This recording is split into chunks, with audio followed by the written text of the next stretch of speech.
राजा भरत कार्यकलाप। इस अध्याय में संपूर्ण संसार के सम्राट राजा भरत महाराज के कार्यों का वर्णन हुआ है। भरत महाराज ने अनेक वैदिक यज्ञ किए और अनेक प्रकार की पूजा द्वारा परमेश्वर को प्रसन्न किया। कालांतर में गृह त्याग कर के वे हरिद्वार में रहने लगे और भक्ति कार्यों में अपना समय बिताने लगे। अपने पिता ऋषभदेव की आज्ञा से भरत महाराज ने विश्वरूप की पुत्री पंचजनी से विवाह किया।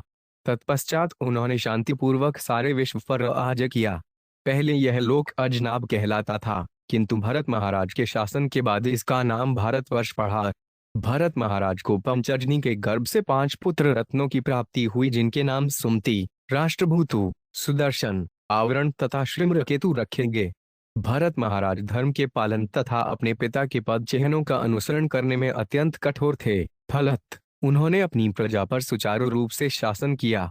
परमेश्वर को तुष्ट करने के लिए अनेक यज्ञ संपन्न करने के कारण वे स्वयं अति संतुष्ट थे। अविचलित मन से तेरे भगवान वासुदेव की भक्ति बढ़ाते गए। वे नारद जैसे ऋषियों के सिद्धांतों को समझने में दक्ष थे और उनके पद चिन्हों का अनुसरण करते थे। वे भगवान वासुदेव को निरंतर हृदय में धारण करते थे।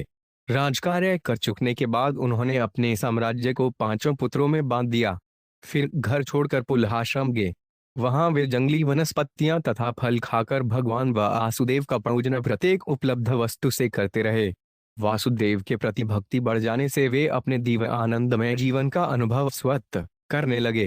वृद्धावस्था के कारण कभी कभी उन्हें अपने शरीर में अष्टसात्त्विक विकार यथा प्रेम, रुदन, वपु, कंपन दृष्टिगोचर होते थे, जो भगवत प्रेम के सूचक हैं।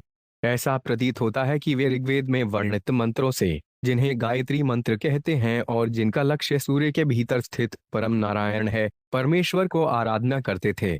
श्री शुकवाच भरतस्तु महाभागवतो यदा भगवतावनितल कृपालनाय सशनिंतस्तनुशासन प्रहपदर्णजनी विश्वरूप दुहित्रमपि में। दबलडंडा। 1। शुकदेव गोस्वामी ने महाराज परीक्षित को और आगे बताया, हे राजनु, भरत महाराज सर्वोच्च भक्त थे। अपने पिता की आज्ञा का पालन करते हुए जिन्होंने उन्हें सिंहासन पर बैठाने का निर्णय पहले ही ले रखा था, वे तदनुसार पृथ्वी पर राज्य करने लगे। समस्त संसार पर राज्य करते हुए वे अपने पिता के आदेशों का पालन करने लगे और उन्होंने विश्वरूप की कन्या पंचजनी से विवाह कर लिया। तस्यामु हवा आत्मजानकार सेनानुरूपानात्मन पर्णुजयामास भूतादिरिवभूत सूक्ष्मानि सुमति राष्ट्रभूत सुदर्शन मवरण अंधु प्रकेतुमिति। 2। शब्दार्थ जिस प्रकार मिथ्या अहंकार से भूत तन्मात्र सूक्ष्म इंद्रिय विषय उत्पन्न होते हैं, वैसे ही महाराज भरत को अपनी पल्ली पंचजनी के गर्भ से 5 पुत्र प्राप्त हुए। इन पुत्रों के नाम थे सुमति, राष्ट्रभूत, सुदर्शन, आवरण तथा ध्रुप्रकेतु। अजनाबे नामे तद्वर्ष भारतमिति यत आर्षभ्य व्यपदिशन्ति। 3। शब्दार्थ पहले इस देश का नाम अजनाब वर्ष था, किंतु महाराज भरत के शासन काल से इसका नाम भारतवर्ष पड़ा। तात्पर्य, यह देश पहले राजा नाभि के शासन के कारण अजनाब कहलाता था। भरत महाराज के शासन काल के बाद यह भारतवर्ष कहलाया। स बहुविध महीपते पितृपितामहवदुर्वत्सलतया स्वे स्वे कर्माणि वर्तमाना प्रजा स्वधर्मं वर्तमान पर्यपालयत। 4। शब्दार्थ भरत महाराज इस पृथ्वी पर अत्यंत ज्ञानी तथा अनुभवी राजा थे। वे स्वयं अपने कार्यों में संलग्न रहकर प्रजा पर अच्छी प्रकार से राज्य करते थे। वे अपनी प्रजा के प्रति उतने ही वत्सल थे जितने उनके पिता तथा पितामह रह चुके थे। उन्होंने प्रजा को अपने अपने कर्तव्यों में व्यस्त रखकर इस पृथ्वी पर शासन किया। तात्पर्य, यह अत्यंत आवश्यक है कि मुख्य कार्यकारी प्रजा को अपने अपने कार्यों में निस्सत रखकर शासन करे। प्रजा में से कुछ ब्राह्मण थे, कुछ क्षत्रिय और कुछ वैश्य तथा शूद्र। यह देखना शासन का कर्तव्य है कि नागरिक इन विभागों के अनुसार अपनी आध्यात्मिक उन्नति के लिए कार्य करें। किसी भी नागरिक को बिना काम के नहीं रहना चाहिए। उसे भौतिक पथ पर ब्राह्मण, क्षत्रिय, वैश्य अथवा शूद्र की तरह और आध्यात्मिक धरातल पर ब्रह्मचारी, गृहस्थ, वानप्रस्थ तथा सन्यासी के रूप में आचरण करना चाहिए।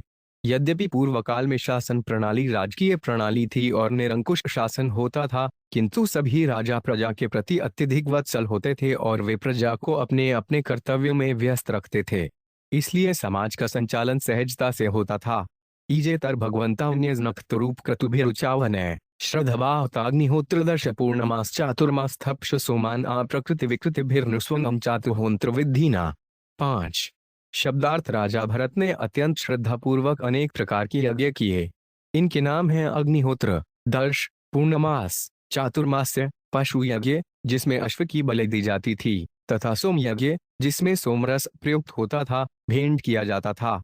कभी ये यज्ञ पूर्ण रूप से तो कभी आंशिक रूप में संपन्न किए जाते थे। प्रत्येक दशा में समस्त यज्ञों में चातुर्होंत्र नियमों का दृढ़ता से पालन किया जाता था। इस प्रकार भरत महाराज भगवान की उपासना करते थे। तात्पर्य: यज्ञ की पूर्ण संपन्नता की परीक्षा के लिए ही सूकरों तथा गायों की बलि दी जाती थी, अन्यथा पशुओं की बलि चढ़ाने का कोई प्रयोजन न था। वास्तव में यज्ञ अग्नि में पशु बलि पुनः तरुण जीवन प्राप्त करने के लिए की जाती थी। सामान्यतः बूढ़े पशु की बलि दी जाती थी जो तरुण शरीर लेकर पुनः प्रकट हो जाता था, किंतु कुछ अनुष्ठानों में पशु बलि की आवश्यकता नहीं पड़ती थी। वर्तमान युग में पशुओं को बलि पर प्रतिबंध है, जैसा कि श्री चैतन्य महाप्रभु ने कहा है। चैतन्य चरितामृत आदि 17:164। अश्वमेध गवालंभवन संन्यास फल पैतृकम देवरेन सौतोत्पत्ति कला पंचविवर्जयित। इस कलयुग में 5 प्रकार के कार्य वर्जित हैं। यज्ञ में अश्व की बलि, यज्ञ में गोबली, संन्यास धारण करना, पितरों को मांसर्पण करना तथा भाई की पत्नी से संतानोत्पत्ति। कलयुग में ऐसे यज्ञ असंभव हैं, क्योंकि ऐसे पटु ब्राह्मणों या ऋत्विजों का अभाव है जो इस उत्तरदायित्व को ग्रहण कर सकें। इन यज्ञों के अभाव में संकीर्तन यज्ञ की संस्तुति की जाती है। यज्ञ संकीर्तन प्राय जंती है सुमेधस। भागवत 11 मई 1932। कुल मिलाकर यज्ञों का उद्देश्य भगवान को प्रसन्न करना है। यज्ञार्थ कर्म ऐसे कार्य भगवान को प्रसन्नता के लिए ही किए जाने चाहिए। इस कलिकाल में भगवान के अवतार श्री चैतन्य महाप्रभु की उनके पार्षदों सहित उपासना संकीर्तन यज्ञ द्वारा की जानी चाहिए, जिसमें हरे कृष्ण मंत्र का सामूहिक जप किया जाता है। यह विधि बुद्धिमान व्यक्तियों द्वारा स्वीकार की जाती है। यज्ञ संकीर्तन प्राय जंती है सुमेधस। सुमेधस शब्द उन बुद्धिमान लोगों के लिए प्रयुक्त है जिनका मस्तिष्क उच्च कोटि का होता है।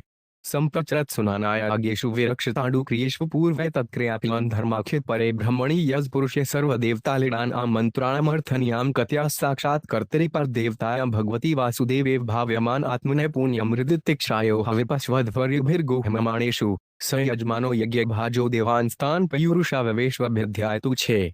शब्दार्थ: विभिन्न यज्ञों के प्रारंभिक कार्यों को कर लेने के बाद महाराज भरत यज्ञ फलों को धर्म के नाम पर भगवान वासुदेव को अर्पण कर देते थे।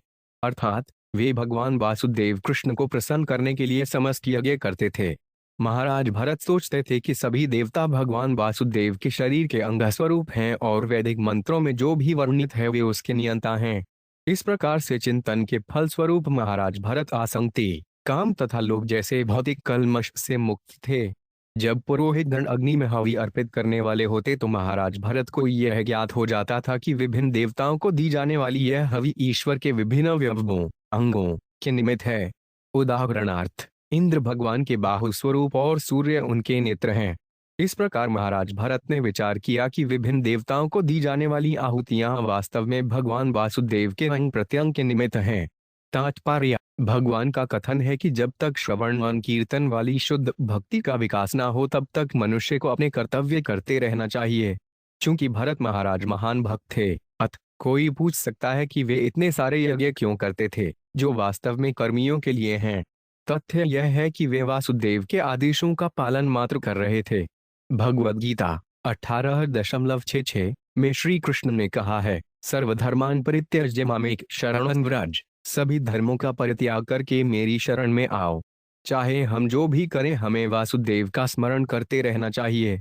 लोग सामान्य रूप से विभिन्न देवताओं को नमस्कार करने के आदी हैं, किंतु महाराज भरत तो केवल वासुदेव को प्रसन्न करना चाहते थे। जैसा कि भगवद गीता 5:29 में कहा गया है, भोक्तारण्य तपसा सर्वलोक महेश्वर यज्ञ चाहे जिस विशेष देवता को प्रसन्न करने के लिए किया जाए, किंतु जब कोई यज्ञ उस यज्ञ में पुरुष नारायण को समर्पित होता है तो सभी देवता प्रसन्न होते हैं। विभिन्न यज्ञों का उद्देश्य परमेश्वर को प्रसन्न करना है, चाहे कोई विभिन्न देवताओं के नाम पर करे या सीधे नारायण के लिए। यदि हम सीधे भगवान को आहुति देते हैं तो सभी देवता स्वतः प्रसन्न हो जाते हैं। यदि हम पौधे की जड़ को सींचते हैं तो उसकी शाखाएं, फल, फूल स्वतः तुष्ट हो जाते हैं। जब कोई विभिन्न देवताओं के लिए यज्ञ करता है तो उसे स्मरण रखना चाहिए कि ये देवता परमेश्वर के शरीर के विभिन्न अंग मात्र हैं। यदि हम किसी के हाथ की पूजा करते हैं तो हमारा मंतव्य उस व्यक्ति को प्रसन्न करने से होता है। यदि हम किसी व्यक्ति के पैर दबाते हैं तो हम वास्तव में केवल पांवों की नहीं वरन पांव वाले व्यक्ति की सेवा करते हैं। जितने भी देवता हैं वे भगवान के विभिन्न अंश हैं और जब हम उनकी सेवा करते हैं तो वास्तव में हम स्वयं भगवान की सेवा करते हैं। ब्रह्म संहिता में देवताओं की पूजा का वर्णन है, किंतु सभी श्लोक भगवान गोविंद की उपासना का समर्थन करते हैं। उदाहरणार्थ ब्रह्म संहिता 5.44 में देवी दुर्गा की पूजा ब्रह्म संहिता में इस प्रकार वर्णित है। सुष्ट स्थिति प्रलय साधन शक्ति रेखा छाय व्यस्य धवनाने विभर्ति दुर्गा इच्छानुरूपय आपी यह से चेष्टे स गोविंदमादिशुरुषांतमह भजामि। श्री कृष्ण के आदेश से ही देवी दुर्गा सृष्टि पालन और संहार करती हैं। श्री कृष्ण ने भी इस कथन की पुष्टि भगवद गीता 9.10 में इस प्रकार की है, मयाध्यक्षेन प्रकृति सुयते सच्चराचरम। हे कौन्तेय, यह प्रकृति मेरे आदेश के अनुसार कार्य करती है और समस्त चर तथा अचर प्राणियों का सृजन करती है। हमें इसी भावना से देवताओं की पूजा करनी चाहिए। क्योंकि देवी दुर्गा श्री कृष्ण को प्रसन्न रखती हैं, इसलिए हमें देवी दुर्गा का आदर करना चाहिए। भगवान शिव भी श्री कृष्ण के अंश रूप के अतिरिक्त और कुछ नहीं है, इसलिए हमें शिव का आदर करना चाहिए। इसी प्रकार हमें ब्रह्मा, अग्नि तथा सूर्य का आदर करना चाहिए। विभिन्न देवताओं को भिन्न भिन्न प्रकार की भेंटें की जाती हैं, किंतु हमें यह स्मरण रखना चाहिए कि वे सब भगवान को ही प्रसन्न करने के लिए हैं। भरत महाराज को देवताओं से किसी प्रकार का वर प्राप्त करने की इच्छा न थी। उनका उद्देश्य परमेश्वर को प्रसन्न करना था। महाभारत में विष्णु के सहस्र नामों में यज्ञ कृतज्ञ भी आया है। परमेश्वर यज्ञों का भोक्ता, यज्ञों का कर्ता तथा साक्षात यज्ञ है। परमेश्वर प्रत्येक वस्तु का कर्ता है, किंतु अज्ञानवश जीवात्मा अपने को ही कर्ता मान बैठता है। जब तक हम अपने को कर्ता मानते हैं तब तक हम कर्म बंधन पैदा करते हैं। यदि हम यज्ञ अर्थात श्री कृष्ण के लिए कर्म करते हैं तो कर्म बंधन नहीं रह जाता। भगवद गीता 3.9 में कहा गया है, वज्ञार्धात कर्म पांच यत्र लोको पांच ये कर्म बंधन। विष्णु के यज्ञ के रूप में कर्म करना है होता है। यदि विष्णु के लिए यज्ञ नहीं किया जाता तो कर्म इस भौतिक जगत से बांध लेता है। भरत महाराज की शिक्षाओं का पालन करते हुए हमें चाहिए कि अपनी तुष्टि के लिए नहीं अपितु भगवान की तुष्टि के लिए कार्य करें। भगवद गीता 17.28 में यह भी कहा गया है, अश्रद्धया हुदत तपस्तप्तांकृत चयत अस्दित्य उच्यते पार्थ न तत्प्रेत्य। पर ब्रह्म में श्रद्धा के बिना जो कुछ यज्ञ, दान, तप इत्यादि कर्म किए जाते हैं वे सब असत्य हैं। अतः उनका न तो इस जन्म में न ही अगले जन्म में कोई लाभ है। महाराज अम्बरीश जैसे राजाओं तथा अन्य राजर्षियों ने अपना सारा समय भगवत भक्ति में लगाया, क्योंकि वे शुद्ध भक्त थे। जब कोई शुद्ध भक्त किसी अन्य व्यक्ति के माध्यम से कोई सेवा कार्य करता है तो उसकी आलोचना नहीं करनी चाहिए, क्योंकि उसका यह कार्य ईश्वर को प्रसन्न करने के निमित्त है। हो सकता है कि भक्त कर्मकांड कराने के लिए किसी ऐसे पुरोहित को रखे जो वैष्णव ना हो, किंतु चूंकि भक्त भगवान को प्रसन्न कराना चाहता है इसलिए उसकी आलोचना नहीं होनी चाहिए। यहाँ अपूर्व शब्द अत्यंत सार्थक है। अपूर्व का अर्थ है कर्मफल। जब हम कोई पाप या पुण्य करते हैं तो उसका फल तुरंत नहीं मिलता, अतः हम फल की प्रतीक्षा करते हैं जिसे अपूर्व कहते हैं। ये फल भविष्य में प्रकट होते हैं। यहाँ तक कि स्मार्ट भी अपूर्व को मानते हैं। शुद्ध भक्त भगवान की प्रसन्नता के लिए ही कर्म करते हैं। फलत उनके कर्म फल दिव्य अथवा स्थायी होते हैं। वे कर्मियों के फल के समान अस्थायी नहीं होते। इसकी पुष्टि भगवद गीता 4.23 में की गई है, गतसंगस्य मुक्तस्य ज्ञानावस्थित चेतस यज्ञाचरत कर्म समग्र प्रविलीयते। जो पुरुष प्रकृति के गुणों में आसक्त नहीं है और तत्व ज्ञान में स्थित है उसके संपूर्ण कर्म अध्यात्म में विलीन हो जाते हैं। भक्त भौतिक कलुष से मुक्त रहता है, वह सदैव ज्ञान में स्थित रहता है, अतः उसके सारे यज्ञ भगवान को प्रसन्न करने के लिए होते हैं। एवं कर्म विशुद्धता विशुद्ध सत्वस्थान्तैद्याकाश श्रीरे ब्रह्मणि भगवती वासुदेवे महापुरुष रूपोपलक्षणे श्रीवत्सकौस्तुभवनमालादिदृग्दादिभिरुपलक्षते निज पुरुष लिखितेनात्मनि पुरुष रूपेण विरुत्रमान उच्चस्तरा भक्तिर्नुदीन मेधमान रयाजायत। 7 शब्दार्थ इस प्रकार यज्ञों से परिष्कृत महाराज भरत का हृदय सर्वथा कल्मषहीन हो गया। दिन प्रतिदिन वासुदेव श्री कृष्ण के प्रति उनकी भक्ति बढ़ती रही। वसुदेव पुत्र श्री कृष्ण आदि भगवान हैं जो परमात्मा रूप में तथा निर्गुण ब्रह्म के रूप में प्रकट होते हैं।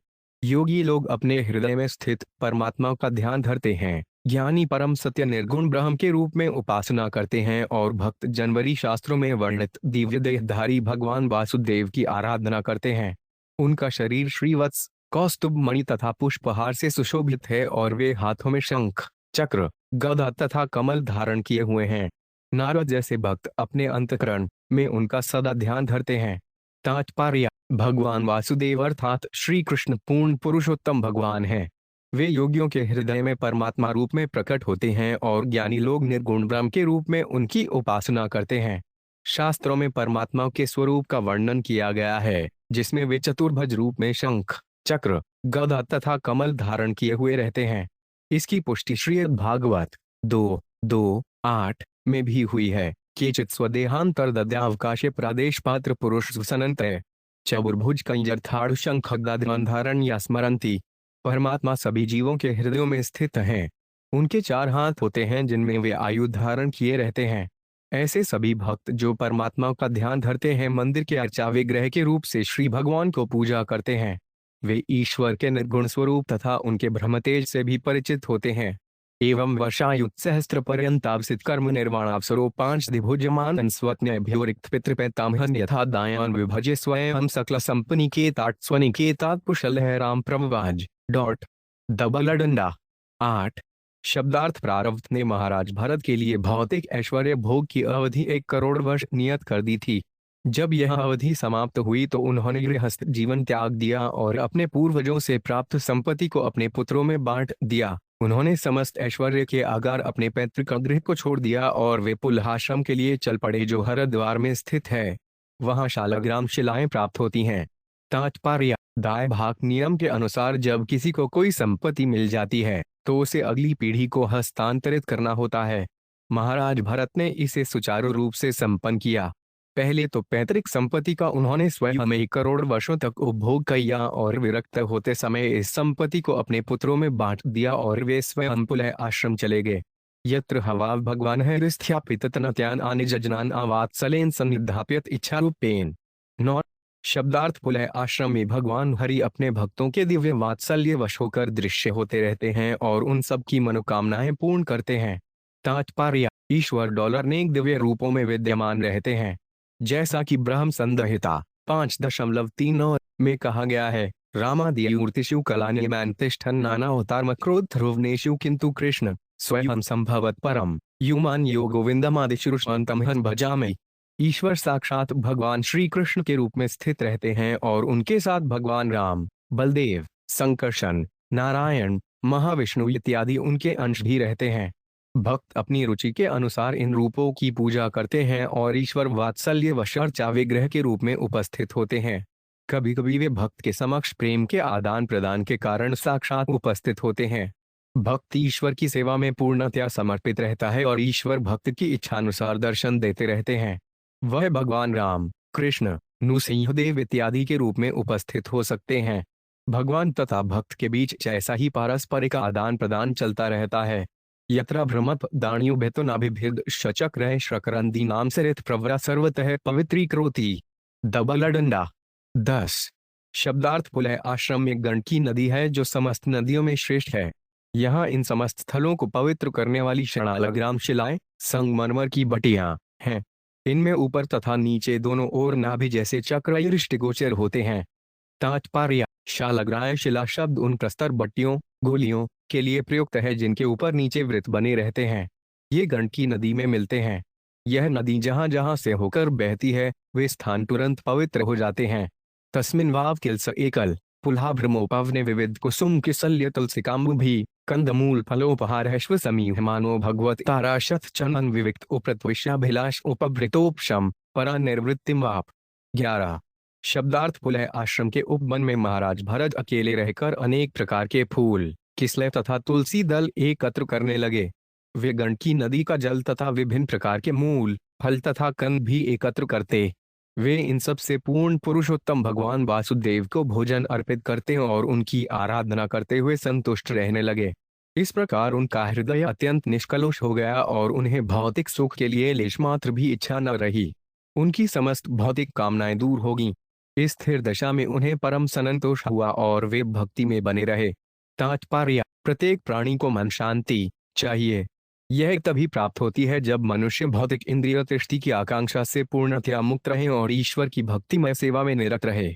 जैसा कि भगवद गीता 9.26 में कहा गया है, पत्र पृष्ठ फल तोयो में भक्त्या प्रयच्छति, ईश्वर की आराधना तनिक भी खर्चीली नहीं है। मनुष्य चाहे तो उन्हें एक पत्नी, पुष्प, फल तथा जल की भेंट चढ़ा सकता है। यदि श्रद्धा तथा प्रेम से ये वस्तुएं अर्पित की जाती हैं, तो परमेश्वर इन्हें स्वीकार कर लेता है। इस प्रकार मनुष्य भौतिक कामनाओं से मुक्त हो सकता है। जब तक भौतिक कामनाएं बनी रहेंगी, तब तक वह सुखी नहीं रह सकता। जो ही मनुष्य ईश्वर की भक्ति में लग जाता है, उसका मन समस्त भौतिक कामनाओं से विशुद्ध हो जाता है। तब वह पूर्णतः संतुष्ट हो जाता है।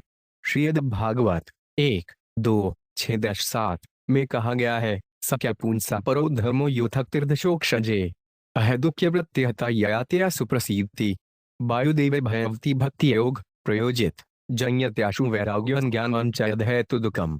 समस्त मानवता का परम धर्म वे है जिससे मनुष्य दिव्य ईश्वर की प्रेमा भक्ति प्राप्त कर सकते हैं। आत्मतुष्टि के लिए आवश्यक है कि ऐसी भक्ति अहेतु की और अविरत हो। भगवान श्री कृष्ण को भक्ति द्वारा मनुष्य तुरंत ही अहेतु ज्ञान तथा संसार से विरक्ति को प्राप्त होता है। ये उपदेश सर्वोच्च वैदिक साहित्य श्रीमद् भागवत में दिए गए हैं।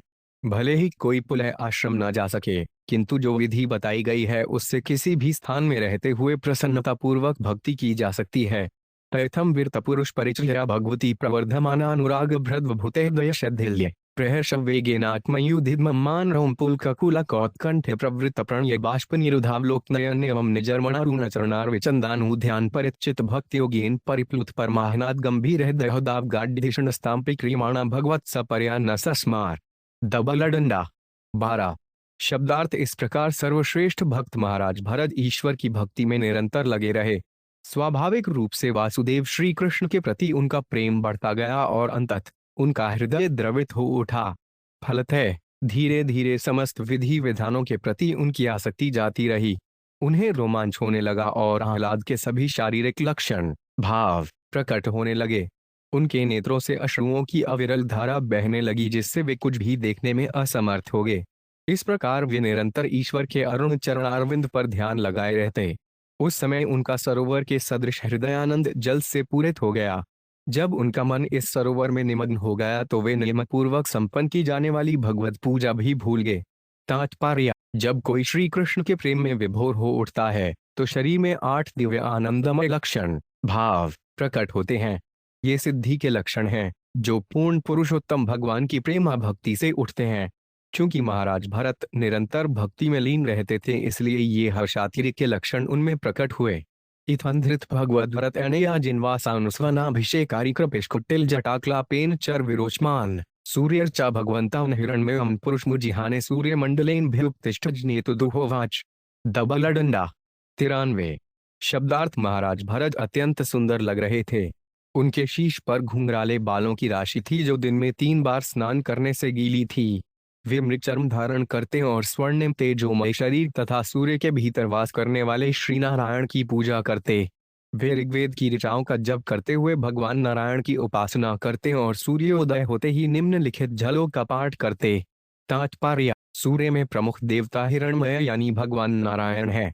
उनकी आराधना गायत्री मंत्र से की जाती है जो इस प्रकार है: 74 थ्रूथुव सुप तत्सविवृण्य भर्यो देवस्य धीशाहे। उनकी अर्चना ऋग्वेद में दी गई अन्य ऋचाओं से भी की जाती है, यथा धैर्य सदा सवित्री मंडल मध्यवर्ती सूर्य के भीतर भगवान नारायण का वास है और उनका रंग सुनहरा है। परोरज सवितुर्जात्वे 2 देवस्य भर्गो मनसिद्मन जजान सुरेत सादेह पुनराविश्य चष्टे हंस गृश्चाणनिषद्विडविरामेम 14। शब्दार्थ पूर्ण पुरुषोत्तम भगवान शुद्ध सत्व में स्थित हैं। वे संपूर्ण ब्रह्मांड को आलोकित करते हैं और अपने भक्तों को सभी वर देते हैं। ईश्वर ने अपने दिव्य तेज से इस ब्रह्मांड की सृष्टि की है। वे अपनी ही इच्छा से इस ब्रह्मांड में परमात्मा के रूप में प्रविष्ट हुए और अपनी विभिन्न शक्तियों से भौतिक सुख की इच्छा रखने वाले समस्त जीवों का पालन करते हैं। ऐसे बुद्धिदायक भगवान को मैं नमस्कार करता हूँ। तात्पर्य: सूर्य का प्रधान अधिष्ठातु देवता नारायण का ही अन्य अंश है जो समस्त ब्रह्मांड को आलोकित करता है।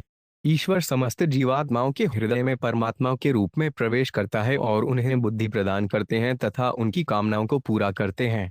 भगवद गीता से 15 भी इसकी पुष्टि होती है। सर्वस्य चाहदी सन्निविष्ट, मैं सबके हृदय में आसीन रहता हूँ।